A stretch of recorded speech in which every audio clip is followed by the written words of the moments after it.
Assalamualaikum warahmatullahi wabarakatuh.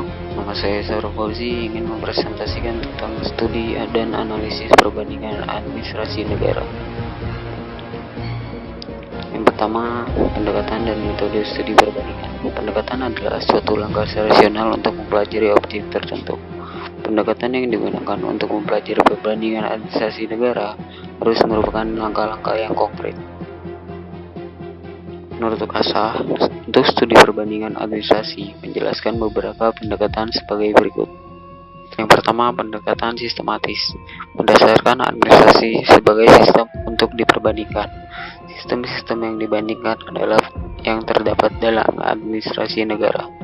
Misalnya perbandingan sistem negara yang menganut monarki dan demokrasi, negara maju dengan negara berkembang, negara yang kecil dengan negara yang besar wilayahnya, negara yang menganut presidensial dengan parlementer. Yang kedua, pendekatan ekologis. Pendekatan ekologis memperhatikan interrelasi antara faktor administrasi dengan alam sekitarnya atau lingkungan suatu negara. Faktor-faktor administrasi yang dapat diperbandingkan dengan cermat meliputi politik, sosial, ekonomi, budaya, keamanan, teknologi, dan pertimbangan geografis. Yang ketiga, pendekatan yuridis. Pendekatan yuridis adalah pendekatan untuk memahami administrasi negara dalam perspektif hukum atau undang-undang. Hal ini karena persoalan yang berhubungan dengan administrasi negara tidak terlepas dari konstitusi ataupun peraturan perundang-undangan yang berlaku. Selanjutnya, metode yang dapat digunakan untuk mempelajari administrasi negara adalah satu, metode reduksi, yaitu metode yang berpikir yang menarik kesimpulan dari prinsip-prinsip umum kemudian diterapkan pada sesuatu yang bersifat khusus.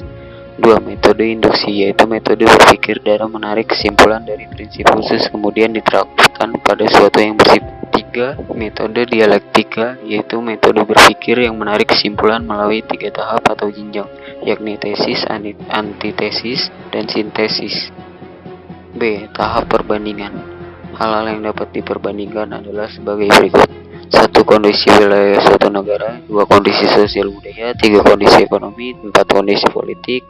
5. Kondisi lingkungan atau geografis. 5. Kondisi yuridis dan lainnya. Tahap-tahap yang dilakukan dalam melakukan perbandingan adalah sebagai berikut. 1. Tahap pengategorian wilayah, yaitu wilayah dalam arti pusat, provinsi, dan daerah. 2. Tahap penentuan waktu perbandingan, yaitu masa lalu, sekarang, dan masa yang akan datang sebagai bagian dari prediksi ilmu administrasi negara. 3. Tahap penentuan tempat. 4. Tahap pencarian masalah utama.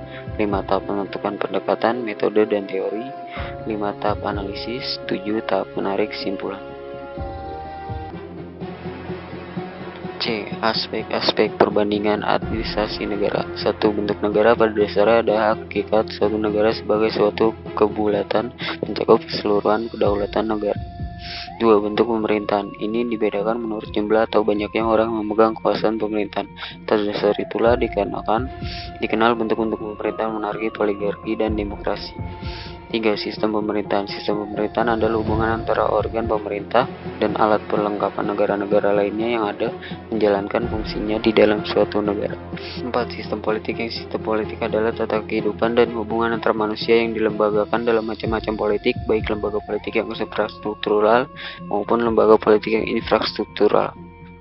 D. Penyebab timbulnya perbedaan. 1. Faktor sejarah. Setiap negara memiliki sejarah masing-masing. Misalnya, sekalipun Indonesia pernah dijajah oleh Belanda dan Jepang, tentu sistem administrasi negaranya berbeda dengan negara yang menjadi penjajah.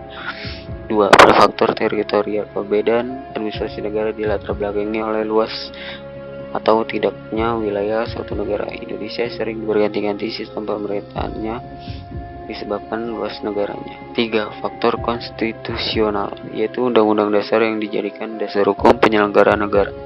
4. Faktor sosial budaya. Keragaman sosial menjadi bagian paling penting untuk menciptakan kerukunan bermasyarakat dan menciptakan kesejahteraan masyarakat. 5. Faktor kepemimpinan. Setiap pemimpin memiliki visi dan misi yang berbeda sehingga kebijakannya pun berbeda. 6. Faktor politik. Sistem politik dan praktik berpolitik menentukan bentuk dan corak administrasi negara yang berbeda. 7. Faktor ekonomi dan kemajuan negara. negara yang belum maju atau negara yang berkembang karena memiliki banyak utang kepada lembaga-lembaga keuangan negara lain. Kebijakan publiknya diatur oleh negara kapitalis.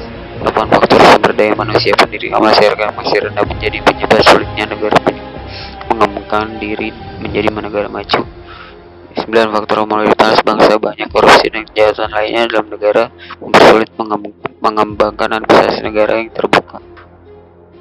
Terima kasih, saya Sarul Fauzi. Wassalamualaikum warahmatullahi wabarakatuh.